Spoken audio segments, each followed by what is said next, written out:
Hi guys, welcome to the NCERT. మనం already 8th class NCERT అనేది చెప్పుకుంటామండి. 8th class ఎన్సీఆర్టీలో పాలిటీలో ఉన్నాం. Already unit 1, unit 2 complete చేసాం. ఇప్పుడు unit 3 గురించి మనం తెలుసుకుందాం. అంటే ఈ యూనిట్ 3 అనేది ముఖ్యంగా దేనికి సంబంధించింది అంటే మన జ్యుడిషియరీ వ్యవస్థకు సంబంధించింది అనమాట. మనం ఆల్రెడీ ఈ యొక్క యూనిట్ 1లో మనం చెప్పుకున్నాం అనమాట. సపరేషన్ ఆఫ్ పవర్స్ అని చెప్పాం. సో సపరేషన్ ఆఫ్ పవర్స్ అని చెప్పి లెజిస్లేటివ్, తర్వాత ఎగ్జిక్యూటివ్, తర్వాత జ్యుడిషియరీ అని చెప్పాం. సో ఈ యొక్క జ్యుడిషియరీలో న్యాయ వ్యవస్థ అనేది ఎలా ఉంది, మన భారతదేశంలో ఉన్నటువంటి న్యాయ వ్యవస్థ ఎలాంటిది, దానివల్ల మనకు ఎలాంటి ప్రయోజనాలు ఉన్నాయి, ఈ యొక్క న్యాయ వ్యవస్థలో ఏవైనా కానీ అవుట్ సైడ్ ఇన్ఫ్లుయెన్సెస్ ఏమైనా ఉన్నాయా, ఇలాంటి అన్ని అంశాలు కూడా మనం చూద్దాం. దీంతోపాటు ఇంకా మనం న్యాయ వ్యవస్థలో ఈ న్యాయ వ్యవస్థ అనేది ఎలాంటి అంశాలను పరిష్కరిస్తుంది, ఎవరెవరి మధ్య సమస్యలని పరిష్కారం చేస్తుంది అనేది కూడా మన యొక్క లెసన్లో తెలుసుకుందాం అనమాట. సో ఈ యొక్క జ్యుడిషియరీ గురించి మనం ముఖ్యంగా మనం చెప్పుకోవాలంటే మనకు ఇది డిఫరెంట్ టైప్స్ ఆఫ్ లెవెల్స్లో ఉందన్నమాట. ఈ జ్యుడిషియరీ అనేది మనం కనుక చూస్తే డిఫరెంట్ టైప్స్ ఆఫ్ లెవెల్స్లో ఉంది. మనం అంటే డయాగ్రామ్ అనేది ఒక పిరమిడ్ అనేది కనుక తీసుకుంటే కనుక దీంట్లో మనకు ఫస్ట్ కనుక చూసుకుంటే ఏంటంటే డిస్ట్రిక్ట్ కోర్ట్స్ అనేవి ఉంటాయి అనమాట. ఈ యొక్క ప్రైమరీ కోర్ట్స్ అంటాం, డిస్ట్రిక్ట్ కోర్ట్స్ అనేవి ఉంటాయి. నెక్స్ట్ మనకు హైకోర్టు అనేది ఉంటుంది. తర్వాత ఈ యొక్క హైకోర్టు తర్వాత ఏంటి అంటే మనకు నెక్స్ట్ వచ్చేది ఎపెక్స్ కోర్ట్ లేదా సుప్రీం కోర్టు అనమాట. దీన్ని అత్యున్నతమైనటువంటి న్యాయస్థానం అని అంటారనమాట. సో ఈ యొక్క న్యాయస్థానాలు అనేవి ఎలాంటి డిస్ప్యూట్ రెజల్యూషన్ అంటే డిస్ప్యూట్ అంటే ఏంటంటే వివాదాలని పరిష్కరించడానికి సంబంధించి ఎలాంటి సమస్యలు అనేవి పరిష్కరిస్తూ ఉంటాయి అంటే ఏవైనా కానీ ఇద్దరి పౌరుల మధ్య వచ్చే గొడవని తీరుస్తాయి. తర్వాత ఒక పౌరుడికి రాష్ట్ర ప్రభుత్వం కావచ్చు, లేకపోతే పంచాయతీ ప్రభుత్వం కావచ్చు, లేకపోతే కేంద్ర ప్రభుత్వం కావచ్చు, ఏదైనా కావచ్చు, వచ్చే సమస్యను సంబంధించినటువంటి పరిష్కారం అనేది చూపుతాయి అనమాట. తర్వాత రెండు రాష్ట్రాల మధ్య సమస్యలు అనేవి ఏర్పడతాయి. భూ తగాదాలు కావచ్చు, లేకపోతే భూమి అంటే సరిహద్దు సమస్యలు కావచ్చు, లేకపోతే వాటర్ డిస్ప్యూట్స్ కావచ్చు, అంటే నదీ జలాలకు సంబంధించినటువంటి సమస్యలు కావచ్చు, లేకపోతే అంతర్రాష్ట్ర దొంగలకు సంబంధించిన కావచ్చు, లేకపోతే ఏవైనా అంశాలు ఏవైనా కానీ ఉన్నాయనుకోండి, వాటిని సంబంధించి చూస్తాయి అనమాట. తర్వాత రాష్ట్ర ప్రభుత్వానికి కేంద్ర ప్రభుత్వానికి ఏమైనా సమస్యలు ఉన్నా కానీ ఈ యొక్క కోర్టులు అనేవి వాళ్ళ మధ్య పరిష్కారం అనేది చేస్తారనమాట. దీంతో పాటు ఇంకా వీళ్ళు ఏంటంటే డిస్ప్యూట్ రెజల్యూషన్ అంటే కోర్టు అనేది మనకు ముఖ్యంగా చెప్పాలంటే రెండు విభాగాలు ఉంటాయి దీంట్లో. ఒకటి డిస్ప్యూట్ రెజల్యూషన్ ఉంటుంది, నెక్స్ట్ జ్యుడిషియల్ రివ్యూ అనేది ఉంటుంది. జ్యుడిషియల్ రివ్యూ అంటే న్యాయపరమైనటువంటి ఈ యొక్క విచారణ కావచ్చు, పర్యవేక్షణ అంటాం అనమాట. సో ఈ పర్యవేక్షణ కింద ఏంటి అంటే ఏవైనా కానీ మన రాజ్యాంగంలో ఉన్నటువంటి యొక్క చట్టాలు ఏవైతే ఉన్నాయో ఆ చట్టాలను ఏమైనా కానీ వైలేట్ చేసినా అంటే వాటిని ఏదైనా కానీ దెబ్బతీసినా కానీ ఆ చట్టాలు అంటే రాజ్యాంగం వ్యతిరేకంగా ఏవైనా చట్టాలు చేయబడిన వాటికి సంబంధించినటువంటి జ్యుడిషియల్ రివ్యూ అనేది ఉంటుందన్నమాట. సో ఇవి ఏంటి అంటే ఈ యొక్క రాజ్యాంగాన్ని సంబంధించినటువంటి బేసిక్ స్ట్రక్చర్ అనేది ఏదైనా కానీ దెబ్బతిన్నది అనుకోండి, దానికి అనుకూలంగా ఆ యొక్క కేసులు అనేవి విచారించి అవి కనుక దెబ్బతింటే కనుక ఆ యొక్క చట్టాలను కొట్టేస్తాయి, లేకపోతే వాటి అనుకూలమైనటువంటి తీర్పులు అనేవి ఇస్తాయి అనమాట. సో రాజ్యాంగాన్ని దీంతో పాటు ఏంటంటే మనకు రాజ్యాంగాన్ని వివరించే యొక్క విధానం కూడా ఈ యొక్క సుప్రీంకోర్టు తీసుకుంటుంది అనమాట.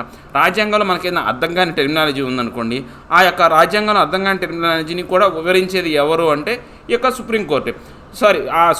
కోర్టులు జ్యుడిషియరీ వ్యవస్థ, కోర్టులు, సుప్రీంకోర్టు. ముఖ్యంగా ఏంటంటే ఇది కేంద్ర ప్రభుత్వం కాబట్టి అత్యున్నతమైనటువంటి యొక్క న్యాయస్థానాలు మాత్రమే. అంటే ఇలాంటి రాజ్యాంగాన్ని వివరించేది ఏంటంటే సాధారణంగా ఏవైతే ఉన్నాయో లోకల్ కోర్టులు అనేవి చూడవు.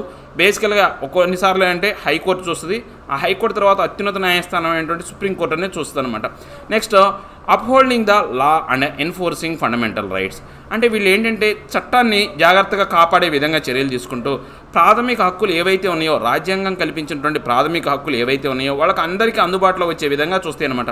అంటే మనకు ఏదైనా కానీ ప్రాథమిక హక్కు ఏదైతే జీవించే హక్కు కావచ్చు, రైట్ టు ఈక్వాలిటీ సమానత్వ హక్కు కావచ్చు, లేకపోతే right to freedom against the exploitation అంటే ఈ యొక్క పీడన నిరోధించే హక్కు కావచ్చు, వీటిలో ఏవైనా కానీ మనకు విఘాతం కలిగితే మనం ఎవరిని అడగాల్సిన అవసరం లేదు. డైరెక్ట్గా సుప్రీంకోర్టులో కానీ హైకోర్టులో కానీ మనం రిట్ జారీ చేయొచ్చు. రిట్స్ గురించి మనకు నెక్స్ట్ లెసన్లో వస్తాయి, నెక్స్ట్ క్లాసుల్లో వస్తాయి. రిట్ అనేది జారీ చేయొచ్చు అనమాట. ఆ రిట్ ద్వారా చూడొచ్చు. సో మనకు మనం ఆల్రెడీ 7th క్లాస్లో చూసామన్నమాట. ఎవరైతే షేక్ హకీమ్ అనే అతను అంటే హకీమ్ షేక్ అనే అతను పూర్తిగా మనం చూస్తే అతని పరిస్థితి ఏమైంది, రైల్లో నుంచి కింద పడితే అతనికి సరైనటువంటి యొక్క వైద్యం అనేది దొరకలేదు. సో దొరకపోయేసరికి 13 గంటల్లో చాలాసేపు బయట తిరగాల్సి వచ్చింది. చివరికి అతన్ని ప్రైవేట్ హాస్పిటల్లో జాయిన్ చేస్తే అతనికి తీర్పు అనేది అతను కోర్టుకు వెళ్తే తీర్పు ఇచ్చారనమాట. సో అతను జీవించే హక్కు ఆర్టికల్ 21 అనేది మనకి ఏం చెప్తుంది అంటే ఈ యొక్క జీవించే హక్కు అనేది విఘాతం కలిగింది కాబట్టి అతనికి సంబంధించినటువంటి ఏదైతే ఉందో మొత్తం ఫీజును కూడా వెస్ట్ బెంగాల్ ప్రభుత్వమే చెల్లించాలని చెప్పేసి తీర్పునిచ్చిందనమాట. సో ఇది మొత్తం కూడా అప్పుడు 1996లో బెంగాల్ సంబంధించినటువంటి స్టేట్ ఆఫ్ బెంగాల్ అనమాట. మనం ఇప్పుడు చూస్తే కనుక ఏదైతే ఉందో ఈ యొక్క అంశానికి సంబంధించి అప్పుడు తీర్పు ఇవ్వడం అనేది జరిగిందనమాట. సో అలాంటి విధానాలు ఏవైతే ఉన్నాయో, అలాంటి సమస్యలు ఏవైతే ఉన్నాయో మనకు, అంటే మన ఫండమెంటల్ రైట్ దెబ్బతింటే కనుక వాటికి సంబంధించినటువంటి కేసు అనేది ఇవ్వడం జరుగుతుంది. మన భారతదేశంలో ఉన్న వ్యవస్థ అంటే జ్యుడిషియరీ వ్యవస్థ అనేది ఇండిపెండెంట్ జ్యుడిషియరీ వ్యవస్థ కాదా. ఇండిపెండెంట్ అంటే ఎక్స్టర్నల్ ఫోర్సెస్ అనేవి వాటి మీద అంటే వాటి మీద యొక్క బలం అనేది ఉండకూడదు అనమాట. ఇప్పుడు సపోజ్ ఏదైనా ఉందనుకోండి, ఏదైనా సమస్య అనేది వచ్చింది, సపోజ్ ఒక రాజకీయ నాయకుడే ఉన్నాడు, ఏదైనా తప్పు చేశాడు, ఆ రాజకీయ నాయకుడు తప్పు చేసినప్పుడు అతని మీద కేసు మనం పెట్టామనుకోండి జ్యుడిషియరీ వ్యవస్థలో, ఆ రాజకీయ నాయకుడు జడ్జిని కనుక ఇన్ఫ్లుయెన్స్ చేయగలిగే శక్తి కనుక ఉంటే, అంటే ఆ యొక్క జడ్జి అధికారం అనేది ఆ రాజకీయ నాయకుడి యొక్క అధికార పరిధిలోకి కనుక వస్తే ఏమవుతుంది, అప్పుడు ఏం చేస్తాడో ఆ రాజకీయ నాయకుడికి అనుకూలంగానే తీర్పు ఇవ్వడం అనేది జరుగుతుంది అనమాట. సో కానీ ఇక్కడ ఏంటంటే జడ్జిల నియామకం కావచ్చు, జడ్జిలకు సంబంధించినటువంటి విధి విధానాలు కావచ్చు, జడ్జిలకు సంబంధించినటువంటి ఏ అంశము కూడా లోకల్ లీడర్స్ కావచ్చు, స్టేట్ లీడర్స్ కావచ్చు, లేకపోతే సెంట్రల్ లీడర్స్ యొక్క అజమాయిషీలోకి రాదు. అదంతా కూడా ఇండిపెండెంట్ జ్యుడిషియరీ వ్యవస్థ అనమాట. ఎవరి కింద వీళ్ళు పనిచేయాల్సిన పని లేదు. సుప్రీంకోర్టులో చివరికి ఏంటంటే న్యాయమూర్తుల నియామకాలు కూడా ఓన్లీ యొక్క సుప్రీంకోర్టు జడ్జి ఎవరైతే ఉంటాడో వాళ్ళే డిసైడ్ చేస్తారు. చిన్న పార్ట్ మాత్రమే కేంద్ర ప్రభుత్వాన్ని దాంట్లో భాగం పంచుకుంటుంది అనమాట. ఆ యొక్క నియామకాల్లో కొంతవరకు భాగం పంచుకుంటుంది అనమాట. సో ఈ కారణంగా ఏంటి, మనది భారతదేశంలో ఇండిపెండెంట్ జ్యుడిషియరీ వ్యవస్థ ఉండటం కారణంగా ఎవరికైనా అంటే చట్టం ముందు అందరిలో సమానులే అనడానికి ఏంటంటే ప్రధానమైనటువంటి మన ఎగ్జాంపుల్ చెప్పడానికి అంశం ఏంటి అంటే ఇక ఇండిపెండెంట్ జ్యుడిషియరీ వ్యవస్థ. సో ఈ ఇండిపెండెంట్ జ్యుడిషియరీ వ్యవస్థ ఉండడం వల్ల ఏంటంటే ఇది ఎవరి ముందు తల వంచాల్సిన అవసరం లేదు, లేకపోతే ఎవరి యొక్క బయాసింగ్లోన అంటే ఎవరి కింద పనిచేస్తారు అంటే వాళ్ళ యొక్క ప్రలోభాలకు లోపడాల్సిన అవసరం లేదనమాట. Next what is the structure of the Indian courts. మనం ఆల్రెడీ చెప్పాం కదా, structure of the Indian courts అంటే మనం చెప్పాం ఆల్రెడీ డిస్ట్రిక్ట్ లెవెల్, మనం ఇందాక ఒక పిరమిడ్ అనేది వేసాం. అసలు ఇక్కడ కింద పిరమిడ్ అనేది ఉంది.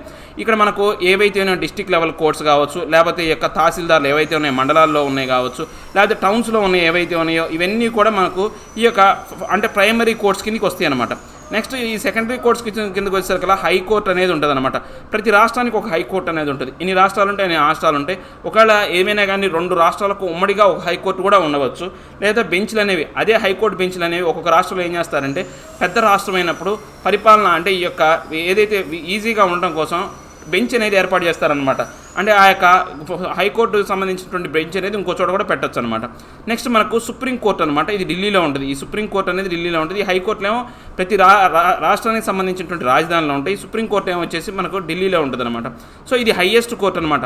దీనికి సంబంధించినటువంటి ప్రధాన న్యాయమూర్తిని మనం సుప్రీంకోర్టు ఆఫ్ అంటే చీఫ్ జస్టిస్ ఆఫ్ సుప్రీంకోర్టు అన్నాం, చీఫ్ జస్టిస్ ఆఫ్ ఇండియా అంటాం.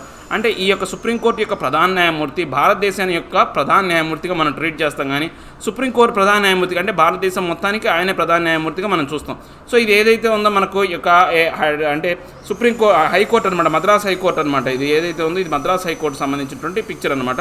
సో మనకి ఈ యొక్క డిఫరెంట్ లెవెల్స్లో మనకు ఏవైతే ఉన్నాయో మనకు ఈ యొక్క తీర్పులు అనేవి ఉంటాయి అనమాట. సో ఇప్పుడు మనం ఏదైనా కానీ ఒక సమస్య అనేది వచ్చిందండి, మనం ఏదైనా ఒక గొడవ అనేది వచ్చింది, సపోజ్ మనం ఏం చేసాము, మన లోకల్గా ఉండే కోర్టు ఫస్ట్ పోలీస్ స్టేషన్లో మనం కంప్లైంట్ చేస్తే అది లోకల్ కోర్టులోకి వెళ్తుంది అనమాట. విచారణ జరిగిన తర్వాత అక్కడ మనకు ఆ లోకల్ కోర్టు అంటే ఏంటి, డిస్ట్రిక్ట్ లెవెల్ కోర్టు కావచ్చు, లేకపోతే ఈ యొక్క తహసీల్దార్ ఏదైతే మండలాల్లో ఉన్నది కావచ్చు, లేకపోతే ఈ యొక్క టౌన్లో ఉన్న కోర్టుకు మనం వెళ్తాం. వెళ్ళిన తర్వాత అక్కడ మనకు న్యాయం జరగలేదు అంటే కనుక మనం డైరెక్ట్గా హైకోర్టులో మనం పిల్ అనేది దాఖలు చేయొచ్చు అనమాట. ఒకవేళ హైకోర్టులో కూడా నీకు న్యాయం జరగలేదు అనుకోండి, మన సుప్రీంకోర్టులో మనం పిల్ అనేది దాఖలు చేయొచ్చు అనమాట. ఇక్కడ ఒక కేసు అనేది ఉందన్నమాట, state of Delhi administration versus Lakshman Kumar and others 1985 case. మనం ఏమైనా చూస్తే ఈ యొక్క కేసులో ఏమైందంటే ఈ యొక్క లక్ష్మణ్ కుమార్ అనే అతని యొక్క భార్య, ఒక 20 ఏళ్ల వ్యక్తి యొక్క భార్య, ఆమె చంపబడింది. ఎలా చనిపోయింది అంటే పూర్తిగా ఆమె మీద ఎవరు కిరోసిన్ పోసి తగలబడింది. సో ఆమె మంటల్లో పడి చనిపోయింది. ఎలా చంపారో తెలియదు, లేకపోతే ఆమె ఆత్మహత్య చేసుకుందో తెలియదు, లేకపోతే యాక్సిడెంటల్గా చేసుకుందో తెలియదు. సో ఈ యొక్క కేసుని మనం ఏమన్నారంటే స్టేట్ వర్సెస్ లక్ష్మణ్ కుమార్ అనే కేసు కింద దీన్ని తీసుకున్నారనమాట. సో దీంట్లో ఏమైంది, ఫస్ట్ వీళ్ళకి ఈ యొక్క కింది స్థానం కోర్టు అంటే డిస్ట్రిక్ట్ లెవెల్ కోర్టు కావచ్చు, టౌన్ కోర్టు అనేది ఆ ఢిల్లీకి సంబంధించినటువంటి కోర్టు అనేది కనుక చూస్తే ఏం చేసిందంటే వాళ్ళకు పూర్తి విచారణ జరిపి ఆ యొక్క లక్ష్మణ్ కుమారు, ఆమె వాళ్ళ యొక్క అమ్మ, వాళ్ళ అన్న పూర్తిగా అతని మీద అంటే ఎవరైతే ఉన్నారో ఆమెని చంపారు, కిరోసిన్ పోసి చంపారు అని చెప్పేసి మనకు కేసు అనేది పెట్టి అంటే వాళ్ళ మీద తీర్పు అనేది ఇచ్చి వాళ్ళ ముగ్గురికి కూడా మరణశిక్ష అనేది విధించారు. సో తర్వాత వీళ్ళు ఏమైంది, నవంబర్ 1983లో వీళ్ళు ఏం చేశారంటే హైకోర్టుని పోయి కలిశారు. హైకోర్టులో అప్పీల్ చేసుకున్నారనమాట. ఈ కోర్టు తప్పు, తీర్పు తప్పు అని చెప్పేసి. హైకోర్టులో ఏం చెప్పింది, ఈ ముగ్గురు, ఈ లక్ష్మణ్ కావచ్చు, ఈ యొక్క ఎవరైతే శాంతకళ ఆ యొక్క లక్ష్మణ్ అమ్మ కావచ్చు, సుభాష్ చంద్ర అనే అతను లక్ష్మణ్ యొక్క అన్న అనమాట. సో వీళ్ళు ముగ్గురు నిర్దోషులు, ఏమి తప్పు లేదని చెప్పేసి వదిలిపెట్టారనమాట. ఆ తర్వాత ఆ అమ్మాయి తరపు వాళ్ళు, ఆ చనిపోయిన అమ్మాయి తరపు వాళ్ళు సుప్రీంకోర్టును ఆశ్రయిస్తే సుప్రీంకోర్టు ఏం తీర్పునిచ్చిందంటే లక్ష్మణ్ ఒకటి, నెక్స్ట్ శకుంతల, ఈ ఇద్దరు కూడా ఆ అమ్మాయి చావుకు కారణమయ్యారు. సుభాష్ అనే వ్యక్తి ఆ అమ్మాయి చావుకు కారణం, సుభాష్ చంద్ర అనే వ్యక్తి ఆ అమ్మాయి చావుకు కారణం అనేది నిర్ధారించలేదు కాబట్టి అతను వదిలేస్తున్నాం, వీళ్ళిద్దరికీ యావజ్జీవ శిక్ష విధిస్తున్నామని చెప్పేసి చెప్పారు. ఇది 1985లో జరిగిందనమాట. సో ఇలా అంటే 3 రకాలుగా ఈ యొక్క కేసు అనేది పడి వాళ్ళకి యావజ్జీవ శిక్ష అనేది పడిందనమాట. సో ఎందుకు ఇలా 3 రకాలుగా స్టేజెస్గా పెట్టారంటే ఎవరైనా కానీ నిర్దోషి అనేవాడికి, అంటే 100 మంది దోషులు మన యొక్క భారత రాజ్యాంగం ప్రకారం, భారత శిక్షాస్మృతి ప్రకారం 100 మంది దోషులు తప్పించుకున్నా పర్లేదు కానీ ఒక్క నిర్దోషికి శిక్ష పడకూడదు. ఆ ఒక్క కాన్సెప్ట్తోని ఇలా 3 రకాలైనటువంటి కోర్టు కేసు విధానాలతో ఈ యొక్క కేసులు అనేది నడిపిస్తారనమాట. What are the different branches of the legal system? ఈ లీగల్ సిస్టంలోనే మనకు డిఫరెంట్ బ్రాంచెస్ ఉన్నాయన్నమాట. మనకు 2 రకాలైనటువంటి ఉంటాయి అనమాట, civil law, criminal law. Civil law అంటే ఏంటంటే, క్రిమినల్ లా అంటే ముందు ముఖ్యంగా క్రిమినల్ లా గురించి చెప్పుకుందాం. ఈ క్రిమినల్ లా ఎలా ఉంటుందంటే, ఒకళ్ళ మీద దోపిడీ జరిగినా, మర్డర్ జరిగినా, మానభంగం జరిగినా, లేకపోతే ఏదైనా దొంగతనం జరిగినా, అంటే ఇది 1-to-1 ఏదైనా కానీ ఒక వ్యక్తికి లేకపోతే ఒక సంస్థకి మధ్య 1-to-1 జరిగే వాటిని, అంటే ఏవైనా నేరం అనేది చేయకూడని పనులు ఒక వ్యక్తి అనేవాడు చేశాడు అనుకోండి, అది ఏమవుతుంది అంటే మనం క్రిమినల్ లా కింద చూస్తాం అనమాట. మర్డర్, డౌరీ హెరాస్మెంట్ కావచ్చు, తర్వాత హెరాస్మెంట్ ఆఫ్ ఉమెన్ కావచ్చు, ఇవన్నీ కూడా మనం ఎగ్జాంపుల్గా చెప్పొచ్చు. సివిల్ లా అంటే ఇది ముఖ్యంగా దేనికి సంబంధించింది అంటే, ఏదైతే హ్యూమన్ రైట్స్ కావచ్చు, లేకపోతే హ్యూమన్ ఇంజురీస్ సంబంధించినటువంటి ఏదైనా మానవీయత్వం సంబంధించినటువంటి అంశాలు కావచ్చు, లేకపోతే భూతగాథలు కావచ్చు, అంటే sale of land, purchase of land కావచ్చు, గూడ్స్ కావచ్చు, గూడ్స్ సర్వీసెస్ ఏవైతే ఉన్నాయో వాటి కావచ్చు, రెంట్ మ్యాటర్స్ కావచ్చు, డైవర్స్ కేసెస్, ఇవన్నీ కూడా మనం సివిల్ కేసులుగా చూస్తాం అనమాట. సో ఈ యొక్క క్రిమినల్ కేసులు అనేవి జనరల్గా ఎఫ్ఐఆర్తో స్టార్ట్ అవుతాయి అనమాట. ఎఫ్ఐఆర్ అంటే ఫస్ట్ ఇన్వెస్టిగేషన్ రిపోర్ట్ అంటాం. అంటే ఎక్కడైతే క్రైమ్ జరుగుతుందో ఆ క్రైమ్ దగ్గరికి వెళ్ళి, ఆ క్రైమ్ సీన్ దగ్గరికి వెళ్ళి అక్కడ పూర్తిగా విచారణ జరుపుతారనమాట. ఆ యొక్క జరిపే ఫస్ట్ విచారణ ఏదైతే ఉందో ఫస్ట్ ఇన్ఫర్మేషన్ రిపోర్ట్ అంటారనమాట. దాని ప్రకారం అక్కడ ఉన్నటువంటి ఈ యొక్క సాక్ష్యాలన్నీ సేకరిస్తారు. ఎవరైనా విట్నెస్ ఉంటే విట్నెస్ యొక్క సాక్ష్యాలు చూస్తారు, ఇవన్నీ చూస్తారనమాట. సో ఇక్కడ ఏంటంటే ఇక్కడ ఎఫ్ఐఆర్ అనేది ఏముందనమాట. సో దీనికి సంబంధించినటువంటి మనం డైరెక్ట్గా ఒక పిల్లాగా వేస్తాం, కోర్టులో కేసు అనేది పెడతాం. దానికి సంబంధించినటువంటి ఏవైతే డాక్యుమెంట్స్ అన్నీ కూడా ఆ యొక్క ఎఫెక్టెడ్ పార్టీ, ఎవరైతే దెబ్బతిన్న పార్టీ ఎవరైతే ఉన్నారో, బాధించబడిన పార్టీ అనేవాళ్ళు వాళ్ళ సంబంధించినటువంటి అంశాలు అనేవి పెడతారనమాట. తర్వాత ఏదైనా కానీ తప్పు అనేది నిర్ధారణ జరిగిందనుకోండి, వాడిని జైల్లో పడేస్తారు. దీని తర్వాత ఇక్కడికి వచ్చేసరికి మనకి ఏంటి అంటే, ఎవరైతే బాధించబడ్డారో వాడికి అనుకూలమైనటువంటి న్యాయం అనేది ఉంటుంది. జైల్లో వేయటం అనేది జరగదు, కానీ న్యాయం అనేది, అంటే ఆ యొక్క సమస్య, ఇప్పుడు ఇద్దరు ల్యాండ్ సమస్య అనుకోండి, ఆ ల్యాండ్ ఎవరికి సంబంధించింది, ఆ భూమి అనేది ఎవరికి సంబంధించింది అనే దాని గురించి వాదన జరిపి, ట్రయల్స్ జరిపి, ఆ ల్యాండ్ ఎవరిదైతే ఉంటుందో వాడికి ఆ ల్యాండ్ అనేది అందజేయడం అనేది జరుగుతుంది అనమాట. డౌరీ కూడా అంతే, డౌరీలో ఎవరిని అరెస్ట్ చేయరు. వాళ్ళిద్దరికి విడాకులు కావాలనుకోండి, విడాకులు అనేది ఇస్తారు. తర్వాత ఫండమెంటల్ రైట్స్ దెబ్బతిన్నాయి అనుకోండి, కోర్టు ఏం చేస్తుంది, ఆ యొక్క ప్రభుత్వాన్ని ఆదేశం చేస్తుంది అనమాట. ఆ ఫండమెంటల్ రైట్స్ ఎవరైతే ప్రాథమిక హక్కులు దెబ్బతిన్నాయి, ఆ దెబ్బతిన్న తగ్గట్టుగా మీరు ఏం చేయాలి అంటే అక్కడ వాటిని ఆ యొక్క ఎవరైతే దెబ్బతిన్నాడో ఆ సిటిజన్ని కాపాడండి అని చెప్పేసి చెప్తారనమాట. Next, does every one have access to the court? అంటే ఇప్పుడు ప్రతి ఒక్కళ్ళు మన భారతీయ పౌరులు ఎవరైతే ఉన్నారో ప్రతి ఒక్కళ్ళు కోర్టుకు వెళ్ళే అవకాశం ఉందా? ఎస్, ఉంది. ప్రతి ఒక్కళ్ళు భారతదేశంలో పుట్టి భారత బౌండరీలో ఉన్న ప్రతి ఒక్కడు కూడా కోర్టుకు వెళ్ళి తమ యొక్క ఏవైతే ఉన్నాయో బాధను కావచ్చు, తమకు జరిగినటువంటి నష్టాన్ని దాన్ని తెలియజెప్పుకోవచ్చు అనమాట. ఏ కోర్టుకైనా వెళ్ళచ్చు. వాడు ఏదైతే ఉందో మనకు డిస్టిక్ లెవెల్లో తహసీల్దార్, లేకపోతే ఈ యొక్క టౌన్లో ఉన్న కోర్టు కావచ్చు, హైకోర్టు కావచ్చు, సుప్రీం కోర్టు, ఏదైనా కానీ వాడు వెళ్ళి వాడి యొక్క బాధ కావచ్చు, లేకపోతే వాడి యొక్క సమస్య అనేది చేసుకోవచ్చు అనమాట. సో దీనికి ఇప్పుడు ఏంటి, ఇప్పుడు ప్రజలనే వాళ్ళు ఆ యొక్క సుప్రీంకోర్టు కావచ్చు, హైకోర్టు కావచ్చు, ఆ కోర్టులకు వెళ్ళి వాళ్ళకి సంబంధించినటువంటి సమస్యను చెప్పుకోవాలంటే చాలా ఇబ్బందికరంగా ఉందన్నమాట. అది కష్టసాధ్యమైందనమాట. సో అలాంటి కష్టసాధ్యమైన పనులకి ఎంతో డబ్బు ఖర్చు అవుతుంది. అక్కడికి వెళ్ళాలా, టైం ఉండాలా, తర్వాత వాళ్ళకి అవేర్నెస్ ఉండాలి, ఎక్కడికి వెళ్ళాలని ఇవన్నీ తెలియదు కాబట్టి. సో అప్పుడు ఏం చేసిందంటే సుప్రీంకోర్టు ఏం చేసిందంటే 1980sలో పిల్ అనే దాన్ని ప్రవేశపెట్టింది అనమాట. ఈ పిల్ అంటే ఏంటంటే పబ్లిక్ ఇంట్రెస్ట్ లిటిగేషన్ అనమాట. అంటే ప్రజల ఇంట్రెస్ట్ కోసం ఏర్పాటు చేయబడినటువంటి వాద్యం అనమాట. ఈ యొక్క లిటిగేషన్ అనేది మనం ఎక్కడి నుంచైనా వేయచ్చు. మనం ఎట్లా పోస్టల్ రూపంలో కావచ్చు, లేకపోతే టెలిగ్రామ్ రూపంలో కూడా మనం ఈ యొక్క పిల్ అనే దాన్ని అక్కడ ఫార్వర్డ్ చేయవచ్చు అనమాట. సుప్రీంకోర్టు కావచ్చు, హైకోర్టు కావచ్చు, మనం ఒక ఉత్తరం రూపంలో రాసి పంపించినా పర్లేదు, ఎలాగైనా చేయొచ్చు అనమాట. సో ఎవరికి ఆ హైకోర్టు కావచ్చు, సుప్రీంకోర్టు కానీ వేస్తే కనుక దానికి సంబంధించినటువంటి ఈ యొక్క విచారణ అనేది జరుగుతుంది అనమాట. సో ఈ యొక్క కోర్టులు అనేవి చాలా చాలా వరకు శిక్షలు ఏవైతే ఉన్నాయో వాటి పరిష్కరించిందనమాట. ఇప్పుడు మనం కనుక చూసుకుంటే ఇది ఈ యొక్క ఫస్ట్ మనం నెంబర్ 1 ఫోటో కనుక చూస్తే మనకు రాజస్థాన్, ఒరిస్సాలో ఏర్పడినటువంటి కరువు కాటకం అనమాట. ఈ కరువు కాటకం తర్వాత అంటే అక్కడ ఏంటంటే సరిగా పంటలు అనేవి పండలేదన్నమాట. 2001లో జరిగినటువంటి కరువు కాటకం ఇది. ఈ 2001లో జరిగినటువంటి కరువు కాటకం సమయంలో ఏంటంటే అక్కడంతా పరిస్థితి అనేది ఇంత దారుణంగా దుర్భరంగా ఉందన్నమాట. ఆ తర్వాత మనం వాళ్ళకి ఏంటి ఆ తినడానికి తిండి గింజలు కూడా లేవు, ఆహారం కూడా లేకపోదు. కానీ గవర్నమెంట్కి సంబంధించిన గిడ్డంగిల్లో మాత్రం కొంత ఎక్కువ మొత్తంలో అంటే 1000 టన్నుల్లో మెట్రిక్ టన్నుల్లో ఈ యొక్క ఏదైతే ఉందో ధాన్యం అనేది నిల్వ ఉందన్నమాట.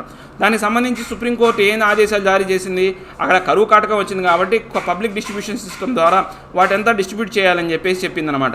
ఇది దేని కింద చెప్పింది అంటే ఆర్టికల్ 21 ఏంటి అంటే రైట్ టు లీవ్ అనమాట, జీవించే హక్కు అనమాట. ఈ జీవించే హక్కు ప్రకారం ఏంటంటే మనిషి ఒకటి జీవించాలంటే ఆహారం కావాలి. వాడికి జీవించే హక్కు అనేది ప్రభుత్వం ఇచ్చింది కాబట్టి వాడికి ఆహారాన్ని అందజేసే అంటే కష్ట సమయంలో ఆహారాన్ని అందజేసే హక్కు కూడా ప్రభుత్వానికే అంటే ఆ యొక్క నియమం కూడా ప్రభుత్వానికే ఉందని చెప్పేసి వాళ్ళకి ఇవ్వడం అనేది జరిగిందనమాట. సో ఈ యొక్క ఏవైతే ఉందో దానికి సంబంధించినటువంటి హంగర్ స్ట్రైక్ వాళ్ళు ఏదైతే ఆకలి బాధలతో వీళ్ళు ఉద్యమం చేశారు దానికి సంబంధించినటువంటి ఆహారం అనేది ఇవ్వడం జరిగింది. తర్వాత ఇదేమో మిడ్ డే మీల్స్ అనమాట, మధ్యాహ్న అన్న పథకం అనేది ఈ యొక్క ప్రారంభించడానికి కూడా కారణం ఏంటి అంటే ఈ యొక్క ఒకళ్ళు వేసినటువంటి ఈ యొక్క పిల్లు వల్లే. ఈ పిల్లు అనేది ఆ యొక్క పర్సనే వేయాల్సిన అవసరం లేదు, ఎవడైతే ఎఫెక్ట్ అయ్యాడో ఆ యొక్క వ్యక్తే వేయాల్సిన అవసరం లేదు. ఎవరైనా కానీ అతని తరపున అవేర్నెస్ ఉన్న ఒక వ్యక్తి కావచ్చు, లేకపోతే ఆ యొక్క అవేర్నెస్ ఉన్నటువంటి ఏదైనా ఆర్గనైజేషన్ కావచ్చు, వాళ్ళకి ఏంటంటే వాళ్ళ తరపున పిల్ అనేది జారీ చేయవచ్చు అనమాట. సో మనకు ఒకటి నెక్స్ట్ మనకు ఇలాంటి పిల్ అనేది పూర్తిగా మనం కనుక చూసుకుంటే ఏంటి అంటే ఓల్గా టెల్లీస్ అనే ఒక సంస్థ అనేది ముంబై మున్సిపల్ కార్పొరేషన్కి వ్యతిరేకంగా ఒక పిల్ అనేది వేసిందనమాట. అక్కడ ఎవరైతే నివసిస్తున్నారో వాళ్ళ నివసాలు అంటే అక్కడ పనిచేసే వాళ్ళు ఎవరైతే ఉన్నారో ఆ సిటీలో పనిచేసే వాళ్ళకి సరైనటువంటి ఈ యొక్క సౌకర్యాలు వస్తువులు కలిగించట్లేదని చెప్పేసి తీర్పు అంటే కోర్టు పిల్ అనేది వేశారనమాట. ఆర్టికల్ 21 ఏం చెప్తుంది మనకు రైట్ టు లీవ్ అని చెప్తుంది.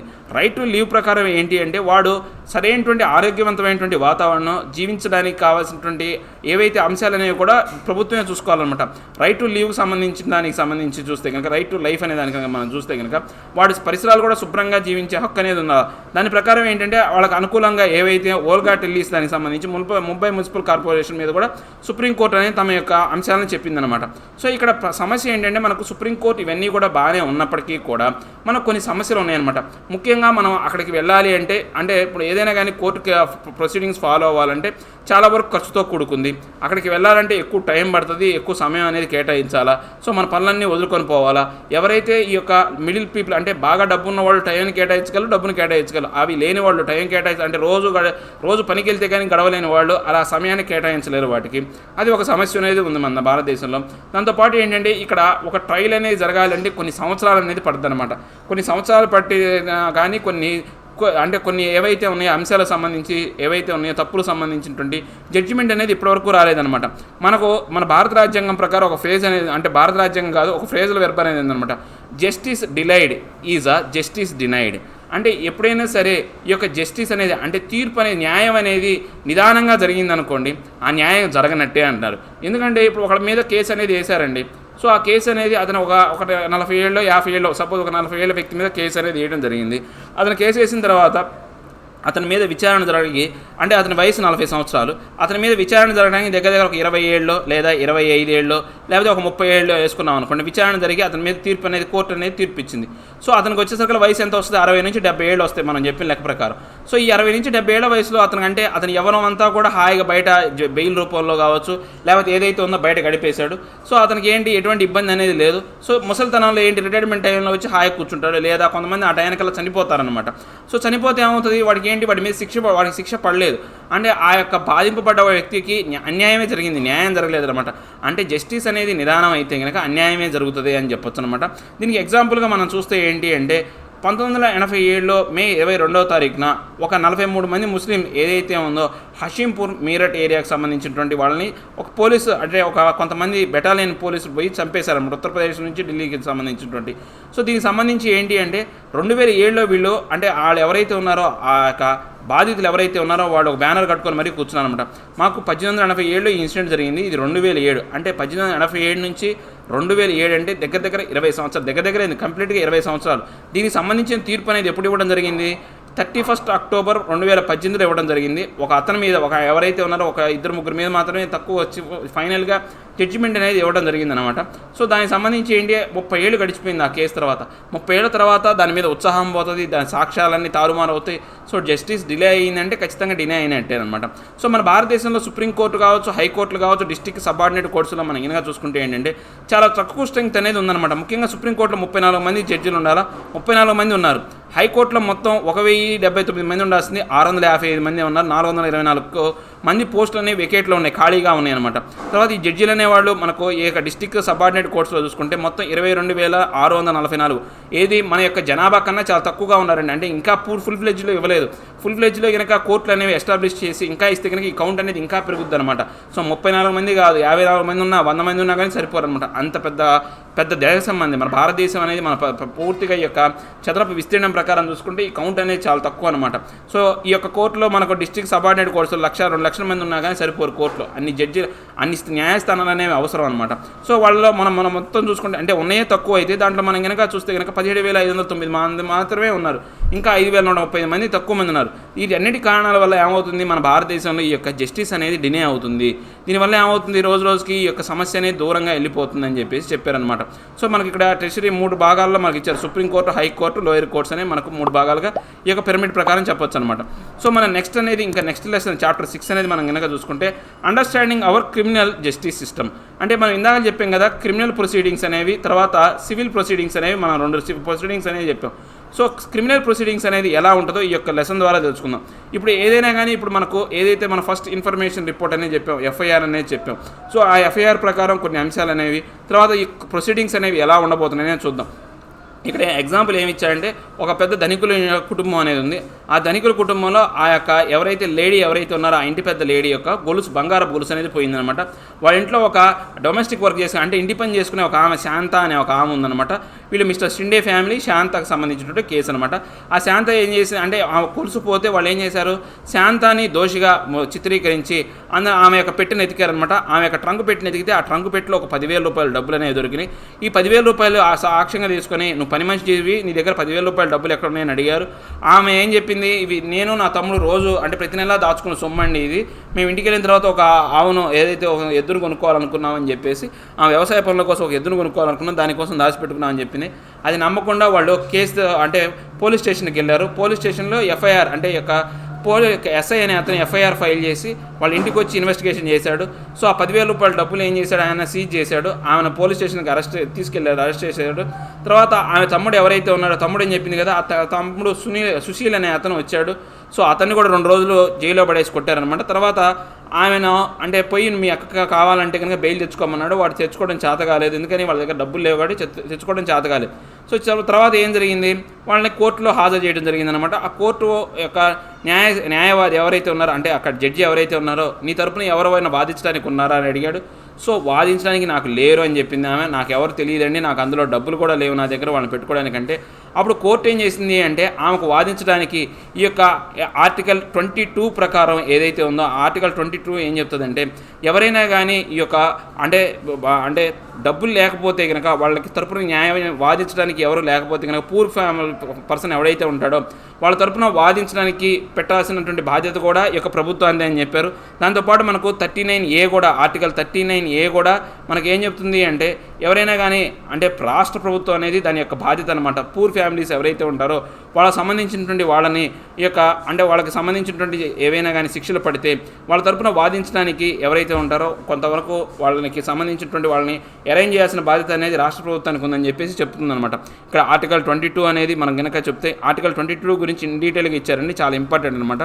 The right to be informed at the time of arrest of offence for which the person is being arrested. అంటే ఆర్టికల్ 22 ప్రకారం కాన్స్టిట్యూషన్ ఏవైతే క్రిమినల్ లా ప్రకారం ఇచ్చింది ఏంటంటే, ఏదైనా కానీ ఒకళ్ళని అరెస్ట్ చేసేటప్పుడు దానికి సంబంధించినటువంటి వాళ్ళని ఎందుకు అరెస్ట్ చేస్తున్నారో, ఆ పర్సన్ ఎందుకు అరెస్ట్ చేస్తున్నారో చెప్పాలన్నమాట. దాని ప్రకారం ఏంటంటే 24 గంటల్లో అతను అరెస్ట్ చేసిన వ్యక్తికి సంబంధించి దగ్గరలో ఉన్నటువంటి న్యాయస్థానంలో ఆ యొక్క పరిధిలో ఉన్నటువంటి న్యాయస్థానంలో అతను ప్రవేశపెట్టాలా. తర్వాత ఏదైనా కానీ అతని మీద కొట్టడం కానీ టార్చర్ చేయడం కానీ ఇన్వెస్టిగేషన్ టైంలో కస్టడీలో ఉన్నప్పుడు ఏమీ చేయకూడదు. తర్వాత ఏదైనా కానీ కన్ఫెషన్స్ ఏవైతే ఉన్నాయో పోలీసు అనేవాడు కస్టడీలో ఉన్నప్పుడు ఈ యొక్క ఎవిడెన్స్కి వ్యతిరేకంగా వాళ్ళు సహాయం చేసే అవకాశం అవకాశం అనేది ఉందన్నమాట. తర్వాత 15 సంవత్సరాల లోపు కానీ ఆడవాళ్ళని కానీ డైరెక్ట్గా పోలీస్ స్టేషన్లో ఎటువంటి అంటే క్వశ్చనింగ్ లేకుండా అంటే క్వశ్చన్ చేసే అధికారం అనేది లేదనమాట. సో ఇవన్నీ కూడా మనం డీకే బసు గైడ్లైన్స్ అనేవి సుప్రీంకోర్టు అనేది ఇచ్చిందనమాట. కానీ ఈ గైడ్లైన్స్ అనేవి మనం చెప్పుకోవడానికి కానీ ఎక్కడా కూడా మనం వినం. పోలీసులు కొట్టడం అనేది కామన్. ఇందాక మనం చెప్పాము, ఇక వాళ్ళ తమ్ముడు ఎవడైతే వచ్చాడో ఆ తమ్ముడిని 2 రోజులు పడేసి పోలీస్ స్టేషన్లో పడేసి కొట్టారనమాట. సో ఇవన్నీ కూడా ఏంటి, వాళ్ళ మీద జరుగుతున్నటువంటి ఈ యొక్క అఘాయిత్యాలనే చెప్పొచ్చు అనమాట. అంటే న్యాయానికి వ్యతిరేకంగా జరుగుతున్నాయనే చెప్పొచ్చు అనమాట. సో ఫస్ట్ ఇన్ఫర్మేషన్ రిపోర్ట్ అంటే మనం ఎవరైతే కానీ మనం వెళ్ళామనుకోండి, ఇప్పుడు ఏదైనా నష్టం జరిగిందనుకోండి, మన పోలీస్ స్టేషన్లో రిపోర్ట్ చేయడానికి వెళ్తాం. మనం దానికి సంబంధించినటువంటి ఇన్ఫర్మేషన్ మొత్తం చెప్తాం. ఏం జరిగింది, ఇన్సిడెంట్ ఏం జరిగింది, ఎవరు చూశారు, సాక్షులు ఎవరైనా ఉన్నారా, లేకపోతే ఆ తప్పు చెప్పి తెలిసిన వాడు ఎవరైతే ఉన్నాడో తెలిసి, ఇప్పుడు మనకు ఇందా కేసులో మనకు శాంత అనే ఆమె మీద మాకు అనుమానం ఉందని చెప్పారు. సో ఇంకా ఏం చెప్పారు, ఆ 10,000 రూపాయలు డబ్బులు చూపించారు. సో ఇవన్నీ కూడా మనకు ఫస్ట్ ఇన్ఫర్మేషన్ రిపోర్ట్ అనమాట. ఈ యొక్క కాగ్నిజబుల్ అఫెన్స్ అనమాట. అంటే ఈ యొక్క నమ్మదగిన దాన్ని ఏదైతే ఉందో, కాగ్నిజబుల్ అఫెన్స్ ఏదైతే ఉందో దాన్ని ఫస్ట్ ఇన్ఫర్మేషన్ రిపోర్ట్ కింద వాళ్ళంతా జారీ చేయడం అంటే ఇన్ఫర్మేషన్ అనేది తయారు చేస్తారనమాట. తర్వాత ఇక నెక్స్ట్ పబ్లిక్ ప్రాసిక్యూటర్ అనమాట.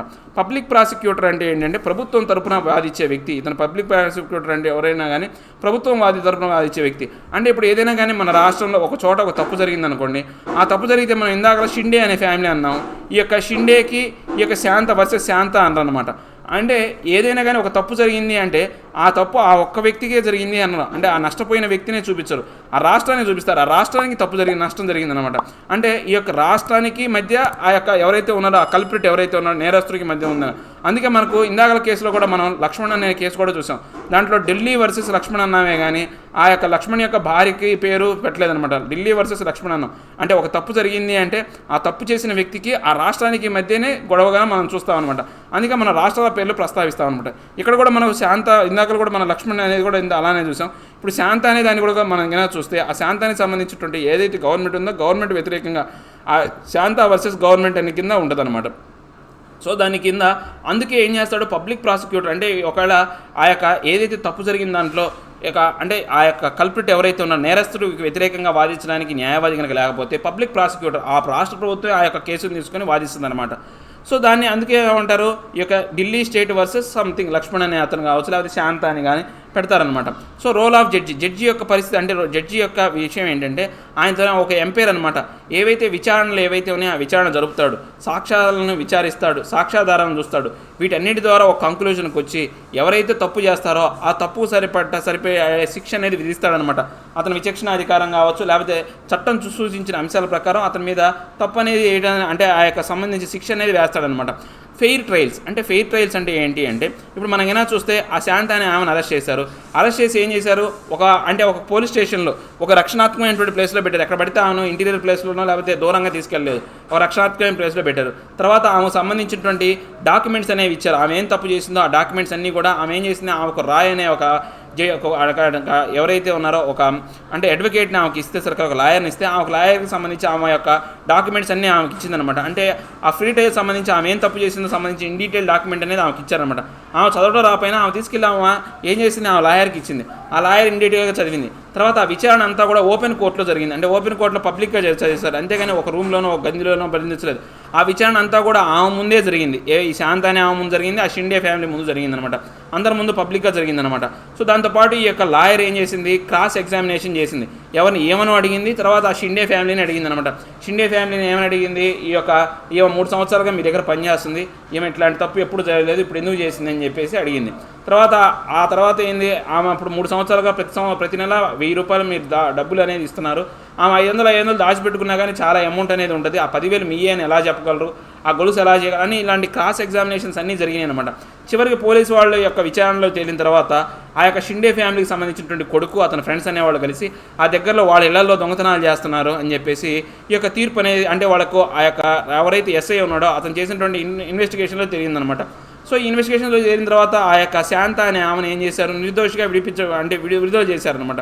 సో ఈ యొక్క ఓపెన్ కోర్టు కావచ్చు, బేసిక్ ఎవిడెన్సెస్, తర్వాత క్రాస్ ఎగ్జామినేషన్స్, వీటన్నిటి ద్వారా ఏంటి ఆమె న్యాయం అనేది జరిగినప్పటికీ కూడా ఆమె ఎటువంటి తప్పు లేకుండానే కొన్నాళ్ల పాటు జైల్లో ఉందన్నమాట. సో దానికి సంబంధించినటువంటి ఇలాంటి నష్టం అనేది జరుగుతూనే ఉంటుంది. ఈ నష్టానికి కారణం ఎవరంటే ఆ పోలీస్ వ్యక్తి ఎవరైతే ఉన్నాడో ఆమె సరైనటువంటి ఇన్ఫర్మేషన్ అంటే సరిగా ఇన్వెస్టిగేషన్ చేయకుండా డైరెక్ట్గా ఆమె తప్పు చేసిందని చెప్పేసి కోర్టు ముందు ప్రవేశపెట్టాడు, దొంగ ఏమి అని చెప్పేసి కోర్టు ముందు ప్రవేశపెట్టాడు.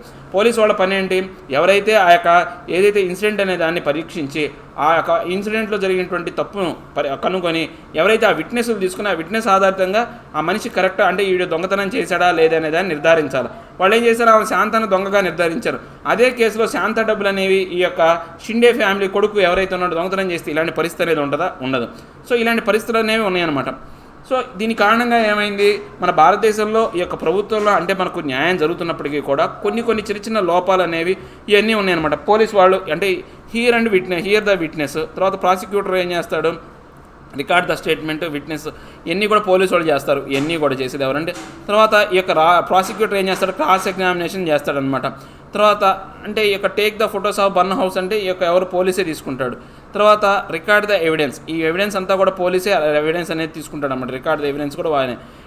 ఆ తర్వాత హియర్ ద విట్నెస్ అంటే ఆ విట్నెస్ ఎవరైతే ఉన్నారో వాడు చెప్పేది ఎవరు వింటారు అంటే జడ్జి అనేవాడు వింటాడనమాట. తర్వాత record the statement of the witness, ఈ యొక్క విట్నెస్ యొక్క స్టేట్మెంట్ రికార్డ్ చేసేది ఎవరు, పోలీసులు రికార్డ్ చేస్తారు. తర్వాత డిఫెన్స్ లాయర్ మనకు take a photograph of the burnt house, ఇది కూడా మనం ఎవరు తీసుకుంటారు, పోలీసులే తీసుకొస్తారు ఆ యొక్క దాన్ని కూడా. తర్వాత అరెస్ట్ ద ఫీస్ట్ ఫ్యాన్స్ అంటే ఆ యొక్క ఎవరైతే తప్పు చేశారో అతన్ని ఎవరైతే అరెస్ట్ చేస్తారో పోలీసులు అరెస్ట్ చేస్తారు. నెక్స్ట్ మనకు రైట్స్ ద జడ్జిమెంట్ రాసేది ఎవరు, జడ్జి అనేవాడు జడ్జిమెంట్ రాస్తాడు. Arc the case for the victims, ఈ యొక్క ఎవరు చేస్తారు, ఎవరైతే డిఫెన్స్ లాయర్ ఎవరైతే ఉన్నారో ఆ కేసుకు సంబంధించినటువంటి వాటిని చూస్తాడనమాట. తర్వాత decides for how many years the accused will be put on jail, ఎవరు చేస్తారు ఈ పని, జడ్జి అనే చేస్తాడు. So examine the witness in the court, విట్నెస్ని కోర్టులో ఎగ్జామిన్ చేసేది ఎవరు, ఈ యొక్క పబ్లిక్ ప్రాసిక్యూటర్ అనేవాడు ఎగ్జామిన్ చేస్తాడనమాట ఆ యొక్క విట్నెస్ని. తర్వాత పాస్ ద జడ్జిమెంట్ పాస్ చేసేది ఎవరు, judge. Get the assaulted woman medically examined, so ఆ యొక్క మెడికల్ ఎగ్జామినేషన్ అనేది ఎవరు తీసుకొస్తారంటే ఈ పబ్లిక్ ప్రాసిక్యూటర్ అనే అతనే తీసుకొస్తాడనమాట. కండక్ట్ ఏ ఫెయిర్ ట్రయల్స్, ఇవన్నీ చేసేది ఎవరు, జడ్జి అనేవాడు ఫెయిర్ ట్రయల్స్ చేస్తాడు. మీట్ ద అక్యూజ్డ్ పర్సన్, ఈ అక్యూజ్డ్ పర్సన్ ఎవరైతే ఉన్నారో అతను కలుసుకునేది ఎవరంటే పోలీసులు కలుసుకొని ఆ యొక్క అతను పట్టుకురావటం కావచ్చు, లేకపోతే ఎవరైతే ఉన్నారో నిందన చేసేవాడిని పట్టుకొస్తారనమాట. సో ఇది ప్రాసెస్ అనమాట, ఏదైనా కానీ ఒక కోర్టులో మనకు జరిగే అంశాలకు సంబంధించి.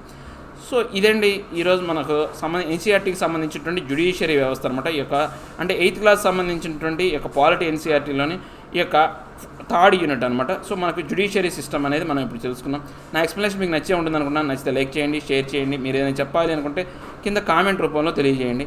ఇంకా సబ్స్క్రైబ్ అవ్వడం ఎవరైనా ఉంటే సబ్స్క్రైబ్ అవ్వండి. Thank you very much.